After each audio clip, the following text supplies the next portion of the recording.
Je me doutais bien, avec sa grande école et ses grands airs, qu'elle allait nous ramener un petit Parisien. Elle me sort. Il n'est pas de Paris, maman, mais de banlieue parisienne. Censément, c'est important comme distinction. Enfin, pas besoin de connaître son adresse pour voir à des kilomètres que c'est un petit con. Je l'appelle le girafon, dans son dos bien sûr. Son grand dos tout fin, son long cou de girafe, un cou à égorger, vraiment. Pas que j'y pense. En tout cas, pas encore. Mais c'est pour dire la taille du cou. Et puis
les autres disent, que je me rappelle pas. Avant que la petite rentre en maternelle, j'ai demandé au pédiatre s'il pouvait la tester pour ça, parce que les profs, quand ils sont mauvais, ça te marque.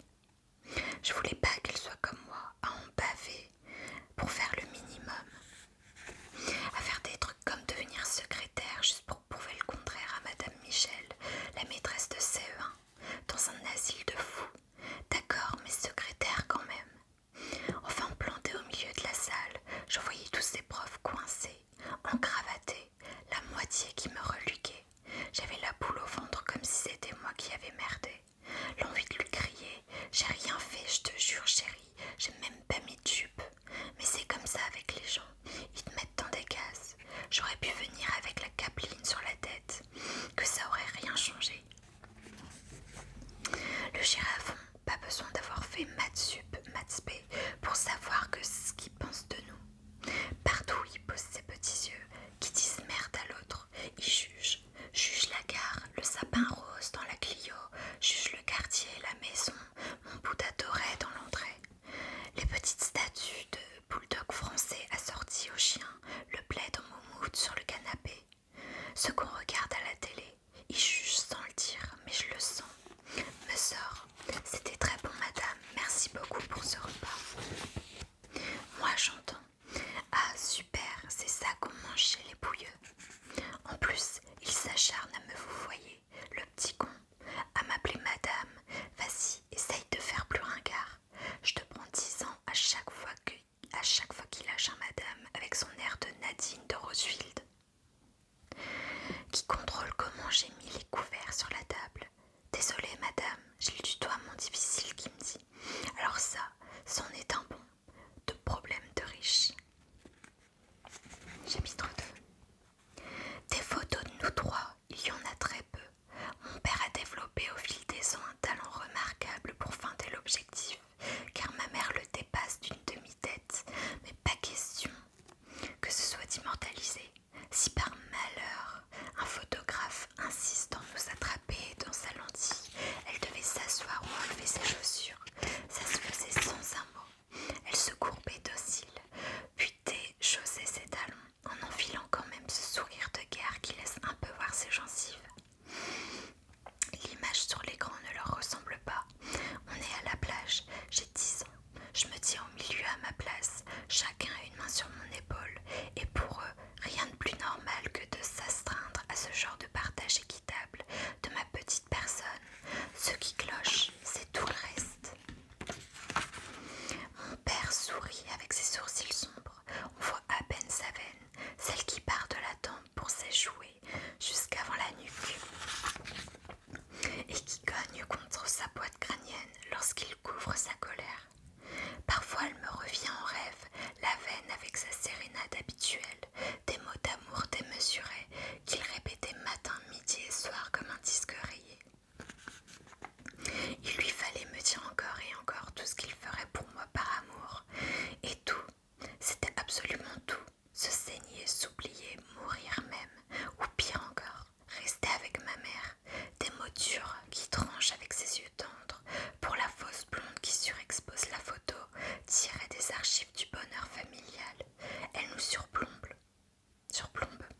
Et la tête un peu penchée vers le bas, adresse à son mari un doux regard surligné de turquoise.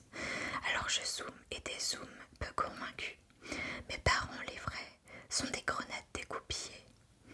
Est-ce la mise en abîme, la capture sur smartphone du tirage argentique qui leur donne cet air serein? Derrière mon cou, c'est même à croire que leurs auriculaires se cherchent. Il faut dire qu'on a toujours été plutôt heureux à la mer. C'était comme notre messe tous les dimanches. Ma mère mettait le réveil pour arriver à l'heure des vieux. Je revois les têtes blanches et leurs corps bruns calés sur des chaises rayées. Ça cocotte un peu. Ça claque des bises avec l'accent qui chante un instant pour prendre des nouvelles.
Je sais pas d'où elle sort, tout en précisant que le maillot, c'était du pareil au même, avec le brillant front. Sur les serviettes éponges infestées de sable, mes parents s'endormaient toujours très vite, à peine plus d'une heure après s'être levés. J'aimais les regards somnolés, mâchoires décrispées, sa veine à lui dégonflée, les yeux plissés et un filet de bave au coin de sa bouche. Rien à voir avec une minute plus tôt, quand ma mère avait enlevé le haut de son maillot et mon père fulminait à la vue de ses seins que tout le monde allait voir. Il lui avait attrapé le poignet. Elle s'était dégagée, volatile, prête à lui hurler une réplique qui aurait encore fait l'effet d'une bombe, sauf qu'il avait gagné au jeu des regards. Elle s'était rhabillée. La paix des vieux était sauvée. On pouvait tous expirer, comme leur souffle se mêlant tranquille dans des effluves de tabac et de soleil noir. Puis le soleil se couche. Ma mère est de profil, la clope au bout des lèvres, qui fera dérailler sa voix. Déjà grave, son visage, sans la ride du lion qui l'obsédera des années. Jusqu'au botox, ses seins qui tiennent seuls dans un triangle orange fluo. Le tout face à la mer qu'elle interroge, perdue semble-t-il dans son monologue intérieur. Elle sent mon regard sur elle alors qu'elle pivote résolument joyeuse. Demain, on va faire les boutiques, Manine. Demain, c'est un lundi de vacances scolaires. Elle travaille, elle. Et puis même, quand ma mère décide quelque chose, rien ne l'en empêche. Elle appelle Trin pour échanger les jours. Trin, sa copine depuis le CP, à l'école de la Grognarde, et avec qui elle est secrétaire à l'hôpital au service psychiatrique. Rien ne l'empêche, même pas mon père qui crache sur la serviette d'à côté. Tu en as pas assez des fringues? Non, jamais. Ma mère s'habille au superlatif. C'est très court, très rose, très pailleté, très décolleté, très échancré. Très. Elle aime rajouter des couches et des brillances. Elle dit des petits cris-cris. Et aussi, casser le style pour équilibrer. Ma mère est une funambule sur pilotis, oscillant entre mauvais goût et exploit artistique. Plus tard, quand je l'aurai fui avec une conviction sans faille, j'arpenterai les couloirs du centre Pompidou, dont le manteau de tuyaux multicolores lui aussi divise en commentant des œuvres d'art moderne pour feindre un capital culturel. Et je remarquerai pour moi-même que ces fresques vestimentaires auraient sans doute pu y être. Taille basse, string dentelle et veste léopard, ouvre sur peau qui sent la crème coco. Le lendemain, c'est donc les boutiques. Je m'assois comme toujours sur un de ces canapés, posé près des cabines pour les maris qui attendent, profitant des multiples essayages pour lire. Mais dès qu'elle tire le rideau, je prends le rôle à cœur. J'enfile mes yeux d'homme, ma cravate, je suis la police des mœurs. Elle défile, tourne sur elle-même, fait valser les tissus. Elle y met un point d'honneur, même quand c'est trop serré. Elle examine ses vestes dans le miroir programmé pour un mincir. Fait la moue, jette un sourcil inquisiteur dans ma direction. C'est mon moment. Si elle doute, alors c'est moi qui décide et c'est stratégique. J'ai une limite de cours. Par exemple, au-delà de laquelle ça créera des ennuis. Je lui fais, mimant des ciseaux qui passent au-dessus de mes sourcils. Elle soupire, mais le jury a parlé, sa sentence est irrévocable. Allez hop, on se rhabille. Après quelques cabines à canapé. Elle trouve la robe bustier dans une sorte de mousseline noire, donc sobre, elle précise, malgré les petites têtes de mort fluo qui l'enluminent. Mi-cuisse un peu évasée, j'estime qu'on évitera la crise. Le décolleté est dépourvu d'un push-up mais rien qui ne se cache le temps de passer la porte, avec par exemple son perfecto en faux cuir, ou alors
mange plus depuis qu'elle a insulté ses ancêtres.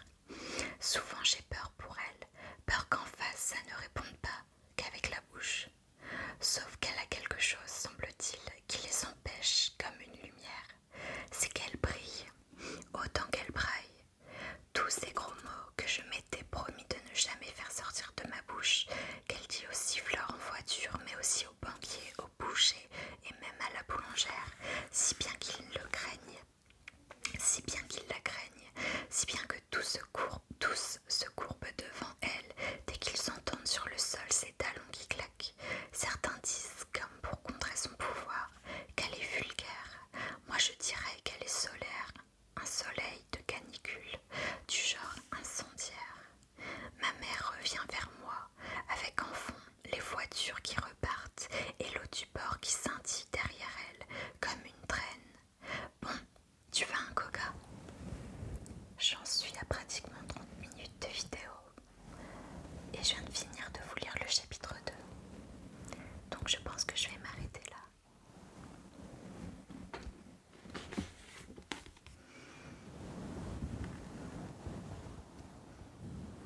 Je vous remercie d'avoir regardé cette vidéo. Si jamais le livre vous intéresse, je vous le remets.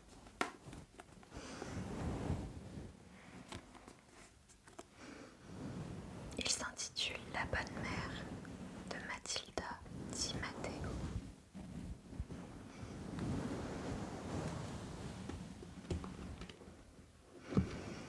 Moi je dois en être au chapitre 6, quelque chose comme ça. Et pour le moment j'apprécie vraiment ma lecture, donc écoutez, je vous le recommande.